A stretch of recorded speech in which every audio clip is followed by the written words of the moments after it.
Maungdaw শহরের নিয়ন্ত্রণ নেয়ার পর নাফ নদীর মিয়ানমার জলসীমায় সব ধরনের নৌযান চলাচলে নিষেধাজ্ঞা জারি করেছে আরাকান আর্মি। এই ঘটনায় পরবর্তী নির্দেশনা না দেওয়া পর্যন্ত নাফ নদীতে নৌযান চলাচল না করতে সতর্ক করেছে টেকনাফ উপজেলা প্রশাসন। কিন্তু টেকনাফ থেকে ট্রলার যেতে না পারলে চরম খাদ্য সংকটে পড়ার আশঙ্কা প্রকাশ করেছে সেন্ট মার্টিনের স্থানীয়রা। কক্সবাজার প্রতিনিধি রহিদুল কবিরের তথ্য চিত্রে ডেস্ক রিপোর্ট।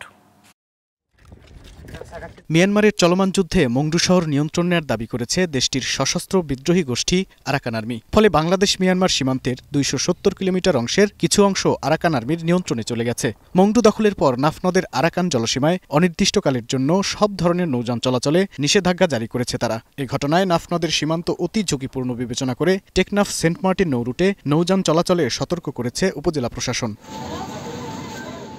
স্বাভাবিকভাবে সেন্ট মার্টিনের মানুষের জন্য খাদ্যসহ প্রয়োজনীয় পণ্য সামগ্রী নেওয়া হয় টেকনাফ থেকে।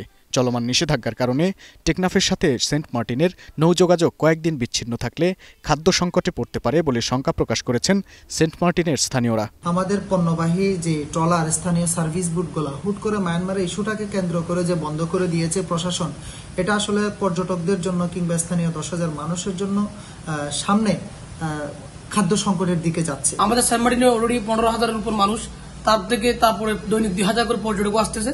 যদি আমাদের পণ্যবাহী ট্রলারগুলো যদি 2 দিনের জন্য বন্ধ করে দেওয়া হয়, আমি মনে করি আমাদের দ্বীপে একটা দুর্ভিক্ষের সৃষ্টি হতে পারে। এদিকে টেকনাফ উপজেলা নির্বাহী কর্মকর্তা বলছেন, বিজিবি, কোস্টগার্ড সহ জেলা প্রশাসনের সাথে সমন্বয় করে শিগগির যাতে পণ্যবাহী নৌযান চলাচল করতে পারে সেই কার্যক্রম হাতে নেওয়া হচ্ছে। কিন্তু আমাদের ইমার্জেন্সি এবং সাপ্লাই চেইনগুলো আমাদেরকে বলবৎ রাখা প্রয়োজন। এই ক্ষেত্রে আমরা খুবই দ্রুত ছোট ছোট বোট বাংলাদেশের সীমানা দিয়ে ঝুঁকিহীনভাবে যেন যেতে পারে, এই বিষয়ে আমরা কোস্টগার্ড, বিজিবি এবং জেলা প্রশাসনের সাথে আলোচনা ক্রমে খুব শীঘ্রই আমরা সিদ্ধান্ত নিতে যাচ্ছি কিভাবে সাপ্লাই চেইন সেন্ট মার্টিনে ঠিক রেখে আমাদের যারা ট্যুরিস্ট আছে, যারা জনগণ আছে, তাদের ইমার্জেন্সি সেবাগুলো আমরা অব্যাহত রাখতে পারি, সেই বিষয়ে আমরা খুবই দ্রুত একটি সিদ্ধান্ত নিতে যাচ্ছি। গত 4 ডিসেম্বর মিয়ানমারের সীমান্তবর্তী রাখাইন রাজ্যের মংডু শহর শতভাগ নিয়ন্ত্রণে নেওয়ার পর আরাকান আর্মি নাফ নদীর মিয়ানমার অংশে নৌ চলাচলে অনির্দিষ্টকালের জন্য নিষেধাজ্ঞা দেয়।